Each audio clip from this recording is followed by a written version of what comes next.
Social মিডিয়ার মধ্যে আমরা গঙ্গাসাগর মেলার একটা ভিডিও দেখলাম। দেখার পরে তো প্রথমত আমরা অবাক হয়ে গিয়েছিলাম যে এটা গঙ্গাসাগর মেলার ভিডিও, না এটা রাজ্যের তোলামূলের কোনো পলিটিক্যাল প্রোগ্রামের ভিডিও। দুহাত ছাড়া ছাড়া দাঁত বের করা মহিলাটার হোর্ডিং লাগানো। তারপরে আমরা ভালো করে হোর্ডিংটা খেয়াল করে দেখলাম যে গঙ্গাসাগর মেলা কথাটা লেখা রয়েছে। আমরা দেখার পর অবাক হয়ে গেলাম যে এদের লজ্জা বলে কিছু নেই, এরা এতটাই বেহায়া হয়ে গেছে। দলটার টাকার অভাব নেই, অথচ যে দলটা সরকার চালাচ্ছে সেই সরকারের কাছে কোনো টাকা নেই। একটা কী সুন্দর একটা আশ্চর্যকর একটা ঘটনা। এই সরকারের যে যে জায়গাগুলো খেয়াল রাখা দরকার এই মেলাকে উদ্দেশ্য করে সেই জায়গায় কোনো খেয়াল নেই। সেই জায়গায় সিকিউরিটি ঠিকঠাক নেই।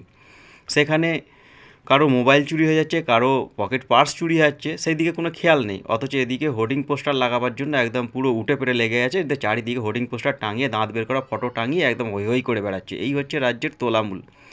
আর এরা এখন গঙ্গাসাগর মেলাটাকে নিজের প্রচার কেন্দ্র বলে ঠিক করে নিয়ে